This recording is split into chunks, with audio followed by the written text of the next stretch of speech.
Let's talk about preparation. Like consulting interviews can be brutal when it comes to guesstimates, when it comes to case studies or behavioral rounds. So how did you prepare for them? Like if you could give us a sneak peek into your schedule, like maybe even your mindset, what goes all beyond interview. So let's invite the elephant in the room, the GEP. So GEP is a big name. So how did the process unfold? Like how was the interview?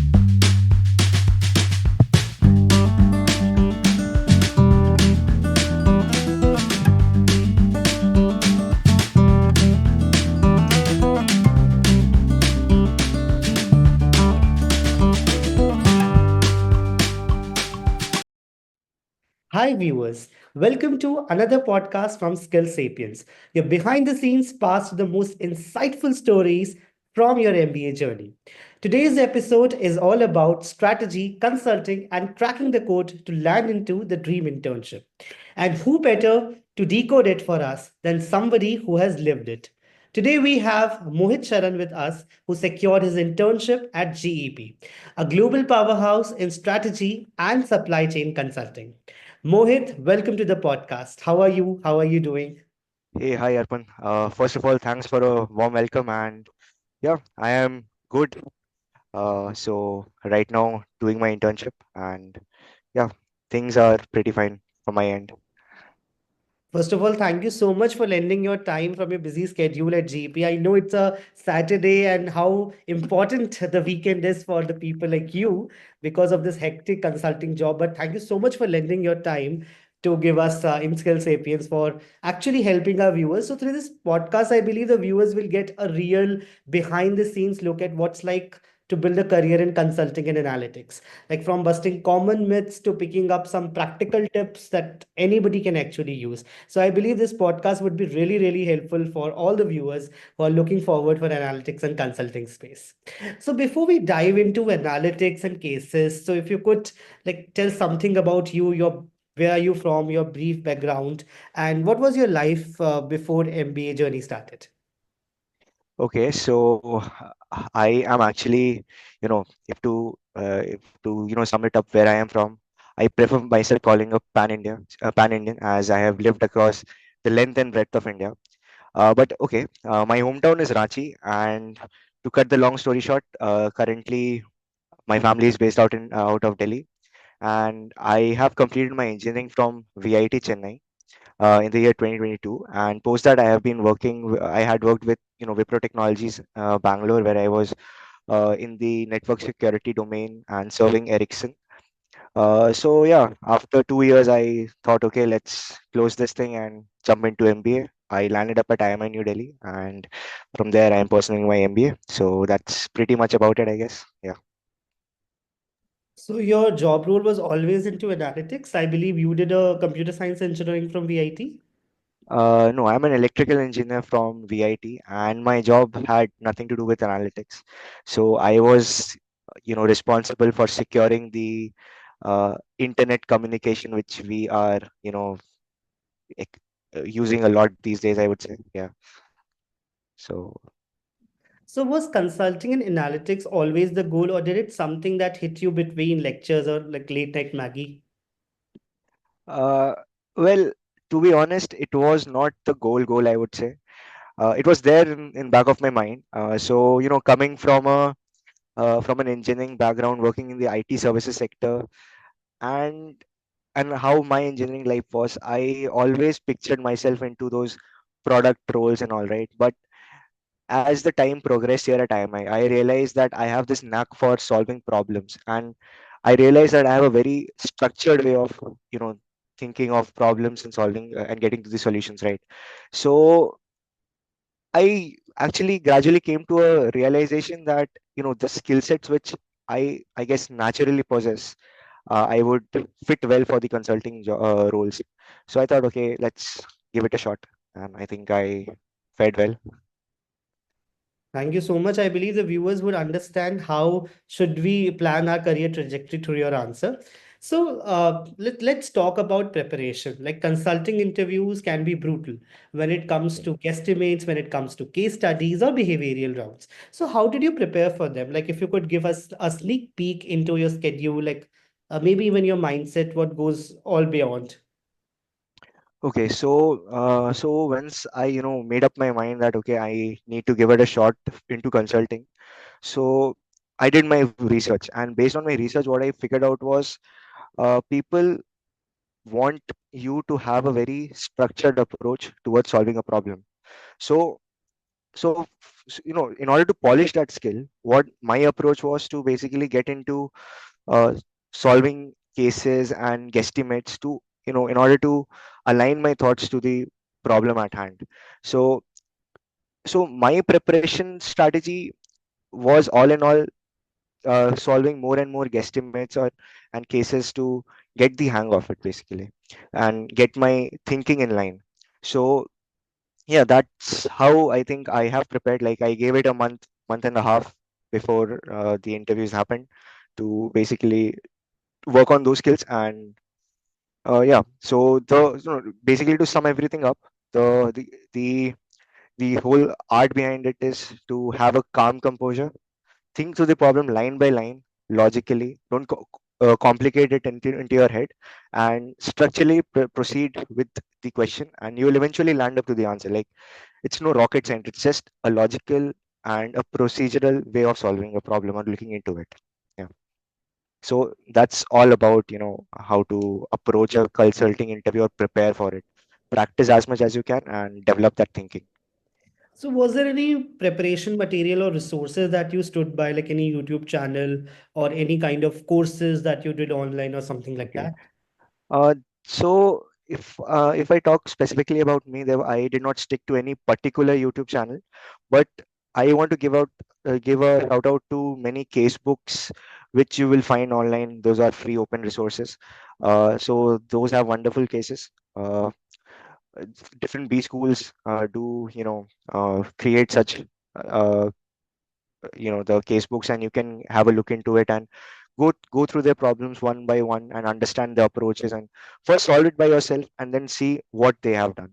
You will find the gaps, and you can try to uh, fill fill that for yourself, and land up to a better solution. So that was my approach. Like not any particular resource. It was a mix of everything. Whatever I found interesting, I used to look into it. And yeah, eventually I think that helped me prepare for the interview. Yeah. So, like when it comes to consulting interviews, guesstimates are one thing that gives chills to everybody.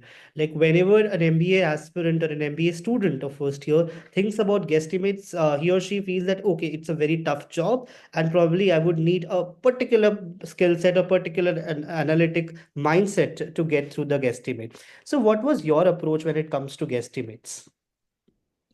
See, what I have figured out is that people fall into the trap is when they, overcomplicate the stuff for themselves.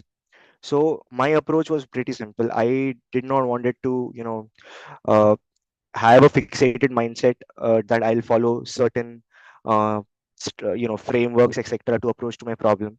So my strategy used to be very simple. That if I have been given a question, I used to take a pause for 30 seconds and think by myself, like what is the entire crux of it. See the bigger picture of the entire problem first, and then jot down few questions for yourself with respect to the problem. And the art of solving a guesstimate is actually asking the right question to the interviewers. So once you have composed yourself and locked yourself into the question, you will see that the question is answering by itself. And then your job is just to ask the right questions from the interviewer, and he will provide with the data. So so follow a top down approach. Look at the bigger picture and go dig deeper into it, and eventually you will come to the root cause, and the solution will pop out by itself. And for again, as I said, drilling down to the root cause is driven by the right question which you ask. And for those right questions, again, you need to be calm, have a structured thinking, so that you can ask the right questions from that guy and extract your answers. Great answer. So, when it comes to guesstimates or case studies, what exactly do any interviewer expects from a person? Like, I believe they're not seeking the right answer. So, what exactly they are seeking? So you're absolutely right. So they do not want the right answer. There is no right answer, in my opinion. So what they seek is basically two things. Uh, First, they want to see your approach. Like, how well are you thinking through the problem? Are you thinking about multiple scenarios of how the problem or a solution which you have in your head would, span into what could be the repercussions of a certain solution which you propose, right? So they want to check like how well or how broadly you can think about a problem at hand. And the second thing is, the they want to judge your art of asking questions. You don't have to ask questions just for the sake of asking it. Your question should have some weight in it. By weight, what I mean is that, you know every question of yours should be able to extract one data point at least from the interview, so that you proceed one step ahead, right? It gives you a direction. So these are the two major things which basically they, I believe, seek in a candidate: the ability to ask the right questions, and how well they can structure their thought and proceed to the solution by digging into the uh, problem at hand. Yeah. Thank you so much for this answer. I believe the viewers would have some basic understanding of how should we proceed with the guesstimates in a case study interview. So let's invite the elephant in the room, the GEP. So GEP is a big name. So how did the process unfold? Like how was the interview? Okay, so GP interview was of 4 rounds. So the first 3 rounds were all about case studies and guesstimates. So people from different levels came there, and they digged into your ability to, basically approach a problem. And it's understandable that with every uh, you know uh, round, the level of the guesstimates or the cases which we were presented got higher as expected. So what they were thinking, again, as we have previously discussed, right? They were not seeking the right answers. They were digging into your head and trying to understand your thought process. So the first round was all about, a basic guesstimate at hand, and you have to just predict key what should be the, let's say, how many. I'm just throwing out an example, that how many balls can fit in in an aeroplane. So how were you, basically thinking about it? Like, how are you solving the problem? What is your point of view? They were trying to understand that, and if you were asking questions or not. Uh, in every round, like in all the 3 rounds, these were the two things they were checking. With the rise in complexity, how well were you handling uh, you know, your ability to ask the right questions, and how well were you structuring your thoughts to basically arrive at the at the not the right answer, at the uh, you know uh, follow the right approach, I would say, to basically come to a solution. And yeah, that was all in the 3 rounds. So as I said, level would increase, and your calm, uh, n- calm composure and your ability to think well was tested. And the last and the final round was the HR round. So they were basically checking your cultural fit into the company, and yeah, stuff like those, the general things which happen. Yeah. So basically, in addition to the knowledge about the case studies, calm and composure is something that a candidate must maintain in order to get through I this. mean, that is, yeah, I mean, that is one of the, I believe, one of the key elements which drives your ability to ask the right questions and process your, thoughts in the right direction to gauge the right answers. So being calm in any sort of interview, I would say, is is the key. Like, that's the bedrock of everything, I would say. So we have known the fact that you were among the very few students who got into GEP. So looking back, what do you think really made you stand out as a candidate for them? Uh, so I think, yeah, for me, like my key strength is to be, to channel my thoughts well, have a moment by myself and then channel my thoughts well. And I think I don't, you know, get tensed that easily. So to be honest, I was also grilled a bit in the interview, but I guess handling the situation well over there and not, falling into the trap which they wanted me to. So that helped me personally. So it's a long term game, I believe. So you don't, just get that, calmness into you overnight. So you need to accept a few things, that okay, you are going into the interview room. That guy is there to test you, right? So he will shoot questions at you. You have to be mentally prepared. You have to be in that zone, I would say. So to handle the stress in the room, right? So if you are already going in with that thought, "Ki, okay, that will happen with me," then bring it on, man. I mean, you are already prepared, so things will fall in place. Like, Right. Bring it in the fire. yeah. So I'm just curious, Mohit, in the middle of this preparation, Excel, mock interviews, so did you even feel like what am I even doing? Like any breakdown moment that you felt during this entire process of placements? I believe IMI New Delhi has a very, very rigorous curriculum, and there are a lot of breakdown moments that you must be encountering at every possible point. So how did you like counter it? So again, I mean, if you're landing up for an MBA and that too in your first year, so you have to be prepared for certain things. I mean, the world is an open book for you, right?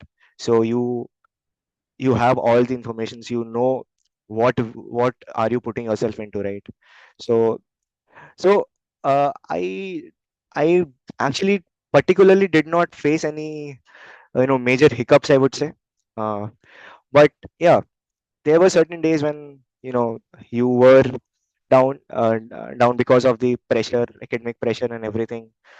Not pressure, I would say, the academic rigor which you have to go through. So there were days like that, those. But I think for me particularly, taking those small little breaks in between, right? The stuff which I do, I think it helps a lot. So I am a guy who is into sports. I I run on a regular basis. So those things, bring the clutter inside my head back into place. And again, I am in that zone to focus. So that's something which I had, prioritized throughout my first year. So that helped me deal with the pressure. And eventually, you get used to it, and that this is what you have brought yourself into. You have to deal with it. There is no running back. So you have to find a way. So for me, it was getting out, giving myself that 1.5 hours to just do whatever I love, right?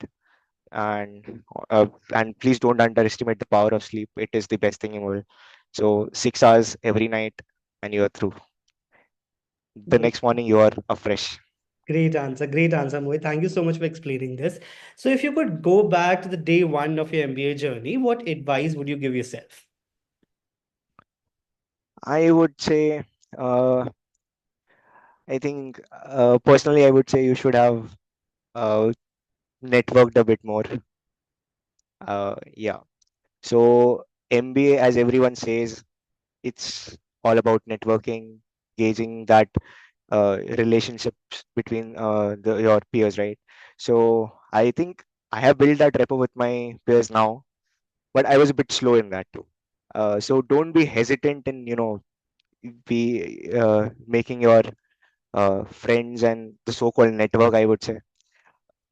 Just go there, enjoy. Everyone is there to learn, so don't have any inhibitions in yourself and just go out and try to mingle with people as early as possible. I personally did not do that at the early stages, but you know, you have to do it. You are there for making good connections and making a good life for yourself. So that's required. So, what advice would you give to the juniors? Like, there are a lot of juniors coming in who want to get into analytics or the consulting company and want to be a part of a giant like GEP. So, what advice would you give to the juniors who are preparing for such a role? Okay, so I think I have talked about this, like it's all about structuring a thought and all. But you have to be well versed with certain tools, and just pray that by the end of first year you excel in Excel. That's something which you have to do. There's no running from Excel. Like, you might find Excel to be a very boring software, like no crazy, dashboard of it or UI of it, but it is the most important and the most powerful tool to exist in this world, in my opinion, come what may. So brush yourself in Excel. Be a good presenter. Be a good orator. Uh, start structuring your thoughts well. Uh, to have a knack of putting your point in an impactful manner, but in a very crisp way, right? And apart from that, yeah, uh, you need to be good in Excel, as I've said. Be a good presenter, and you should love data, because all the answers are hidden inside the data. So you have to be well versed in the softwares, in the tools which can help you draw insights from the data. And after drawing those insights, how you're presenting it, how visually you are, putting everything up, uh, that makes your job easy. One screen. And so these are the skills which are basically required. So if you want to get into this, uh, just start brushing up on all of these things, and life would be easy, I would say. All right, Mohit. Time for a little funny bunny segment. Quick, quirky, Okay. and especially absolutely no serious guy. So, if analytics was a real person, how would you describe his personality? Uh, I would describe it as to be the that introvert person in the room who has all the gossips inside him. He just he's just waiting for that one, fire, one spark of fire to be there. So give that spark, and you have all the gossips in the world. So Right, I right. hope that answers your. Yes, definitely.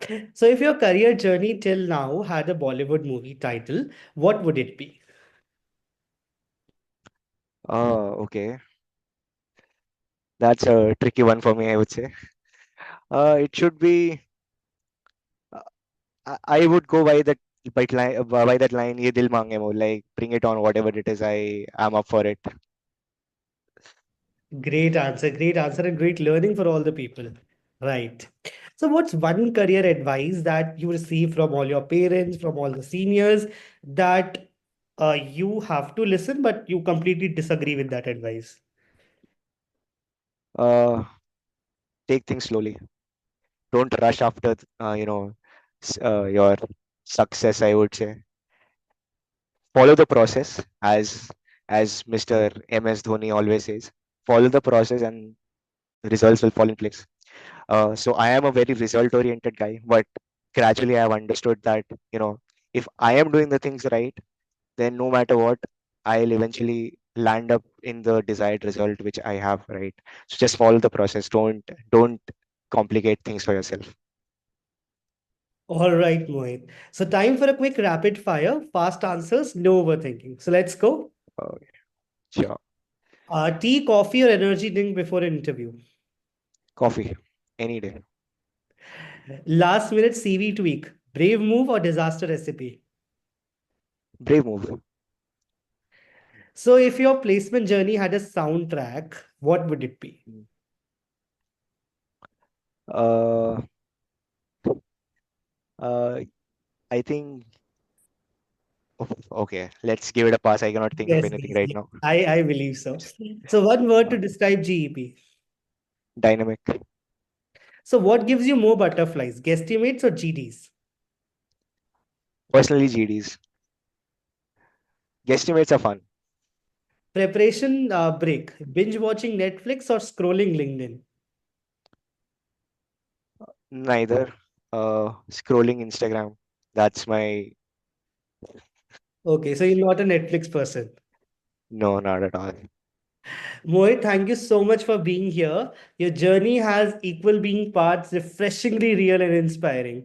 And to everyone tuning in, remember it's not just about cracking cases, it's about cracking real confidence. With this is Arpan from Skill Sapiens signing off. Catching to you on the next episode. Till then, stay curious, stay crazy, and keep chasing your dreams. Thank you so much, Mohit, for helping our viewers with this consulting space. Thank you so much. Thank you. Always happy to help.